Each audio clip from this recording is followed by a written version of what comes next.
4 and 1. What is hitting me that is doing so much damage? Give me it. Healing grenade, Yep. healing grenade, healing grenade, Yep, healing yep, grenade, please. Take it, take it. Mm-hmm.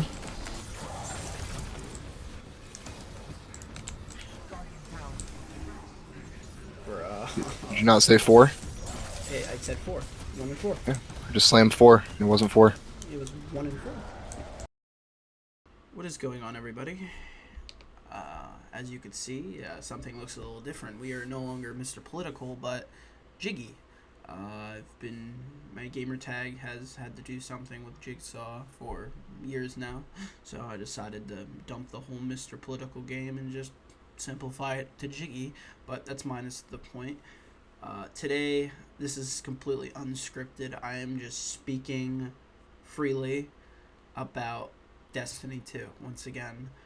Back in May, I had made a video discussing the state of Destiny 2 and how Bungie really needed to up their game this upcoming fall. And, well, it's December. The time's here. And do you want the quick synopsis of this video? It's not good. This fall was a complete tragedy for Bungie and Destiny 2. And it's a shame. It really is a shame. But we'll get into that later. The background you're seeing here is the 1 ounce of fun I've had the past 2 months of Beyond Light, pretty much. And that was the Day 1 raid. I enjoyed the raid a lot. The raid was very good. We had got a Day 1. But here's the problem. Most teams did. I know it's a very unpopular opinion. Granted, the Destiny community is a very casual, biased community. The community favors the casuals. The devs favor the casuals. So being a more hardcore player, it doesn't feel good at all. But back to the point.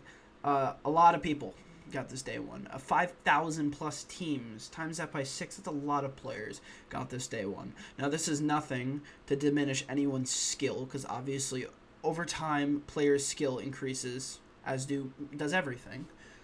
But the Day 1 was very, very easy. The ads felt like they didn't hurt you as much. They felt like they didn't have a lot of health. There wasn't anything that was really there to really bring you down. The only thing that brought most teams down was Atrax, the second encounter.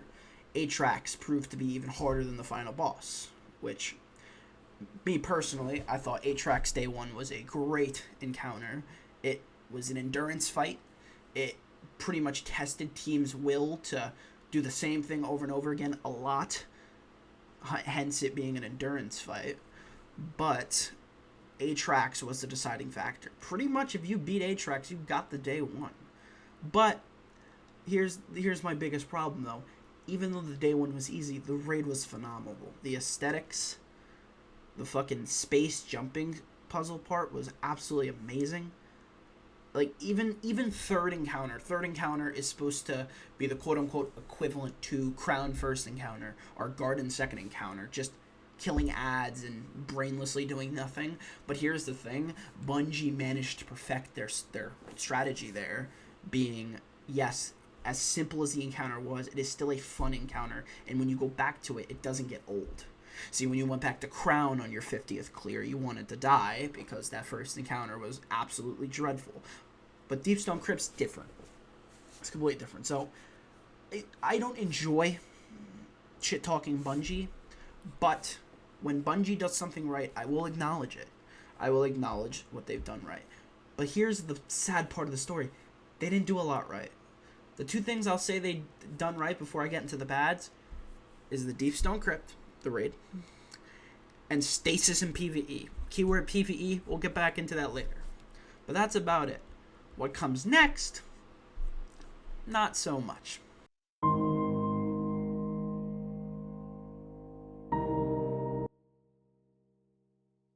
Let's start off with probably one of the worst parts of Beyond Light, and those are the bugs that Beyond Light has. Beyond Light has some of the worst bugs I've seen throughout my years of playing Destiny. The worst bugs and the most amount of bugs. The amount of bugs in this expansion is honestly a disgrace to Bungie. It almost shows that they don't test their game, which honestly I don't think they do test their game because it's really bad.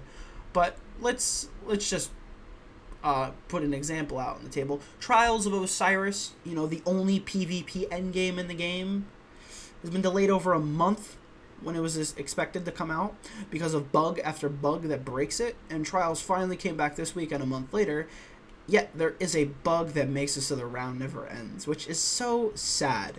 Trials, on the other hand, is its own different story, which we'll have our own segment for after this segment, which will be anti-cheat, which I have a lot to say about that segment, but this is just about the bugs. Now, going back on the topic of bugs, you can consider these two bugs, which are actually beneficial to the community, but as we all know, the Warlock has the most dominant speed in the game. You watch any speed run by any speed runner, they will be on a Warlock because Warlock has Ick Dash, skating with a sword, their glide, everything works together to carry their momentum forward. Now, Hunters and Titans, on the other hand, not so much.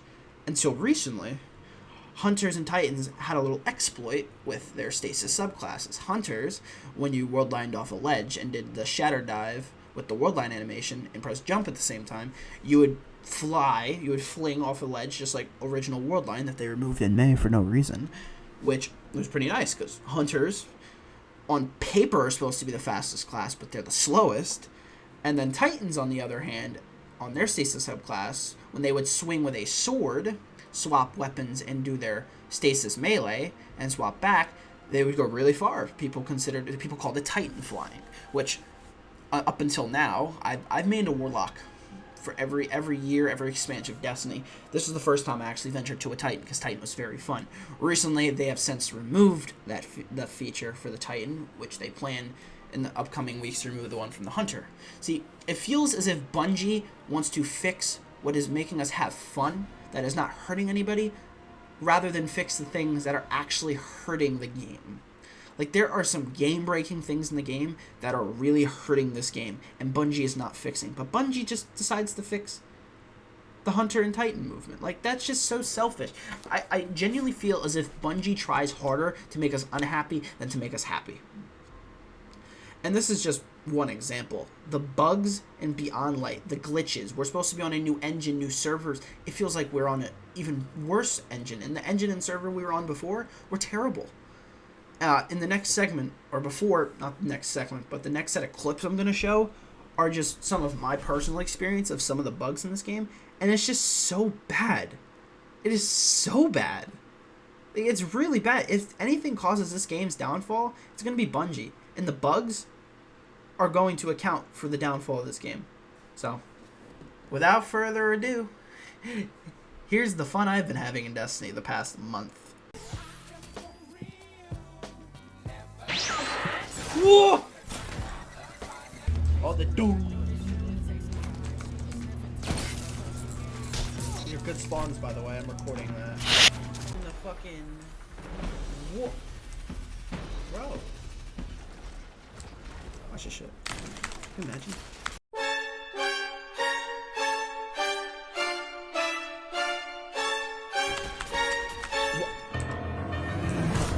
Hello? What am I?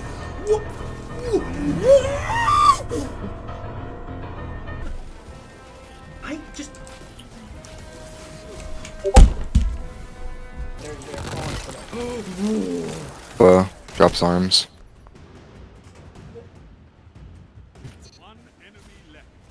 Got sent to the moon. And here we get to the last segment. I'm not trying to make this video 30 minutes of me ranting because it'll be better for everyone, but this is the whole anti-cheat situation. Now, this game does not have an anti-cheat. You may be saying to yourself, Jiggy, this is a AAA title that doesn't have an anti-cheat. It makes no sense. Yeah, I know it doesn't make any sense, but we're playing Destiny 2 here. And the whole reason for us not having an anti-cheat is Bungie is fucking cheap. They are cheap as shit. They keep finding workarounds and loopholes in the system that don't work. See, they find these quote-unquote temporary solutions, which they're not even solutions because they don't work in the first place. I'll give you an example. So, Destiny 2 has never had an anti-cheat. And ever since Trials came back, people they want one even more because Trials has such high stakes. People will be on their final game, and it gets ruined by cheaters. And there's nothing they can do about it because cheaters will be cheaters. Now, Bungie, this fall, has put a quote-unquote solution to the problem. Their solution was to add, when you make a free-to-play account, you have to sign up with a phone number. But Bungie thinks they're fucking slick. And it honestly pisses me off. It's in broad daylight, what Bungie is doing, and it's fucking irritating. So, okay, a phone number is good. But here's the loophole. You can have up to 5 phone numbers, up to 5 accounts on one phone number. So, there's that. And here's the one that really, really gets me. If you spend any money on DLCs or anything, you don't have to use the phone number thing. So cheaters, which cheaters make a lot of money off recubs, especially Trials, they don't mind spending that money on the DLC, so they can just negate the authentication process. That is just Bungie fucking being money hungry, and it's so obvious. The fact that they're going to benefit from these cheaters because the cheaters going to keep buying the DLC over and over again. And it's fucking frustrating. Like, it's so obvious at this point. And people that will defend Bungie, they're in denial. It's so obvious. Bungie is such a greedy company. Everyone thought, oh, when Bungie splits from Activision, it's going to be better. No, it got worse. Activision was there to keep Bungie in check. Saying, hey, you need to release this DLC by this date, no exception. Bungie delayed Beyond Light how many months, and it's a shit show. The content is mediocre, nothing to do. There is nothing to do. No dungeon. The only thing we got was a raid. It's the only good part of the DLC. Everything else is bad. Europa's okay. There's nothing to do on Europa. We got one new strike after a year. We got one new raid after a whole year. Okay? Vault of Glass isn't coming for another 2 seasons, which I don't give a fuck about because that raid is terrible. Like, Bungie does not have the priorities straight. The Activision split was the worst thing that can happen to Bungie. Bungie has yet to show us that they can produce sustainable content since that split from Activision. Ever since that split from Activision, they have not produced anything good. Of course, in my opinion, I did not enjoy Garden. Garden was terrible. They have yet to produce anything without Activision, which makes me think this game has no hope. Because there is no Activision. So I'll leave it at this. Destiny 2, it's in a bad space. A really bad space. And it's not looking good. Bungie is on the last straw here. If they don't pull it together within this next year, this game is done. It's done for. The final clips of the video I will show you are reactions to beating Deepstone Crypt Day 1. Which, once again, I will applaud Bungie to. I had fun. I had a lot of fun. It was a very enjoyable experience. We actually did it twice on day 1. It was very fun. I'll show you that. And that's about it. I'll leave it at that. So, enjoy. Okay, thank God, thank God. Yeah, I can finish this guy too. Damage. Yeah, damage. I fucking. It's fine.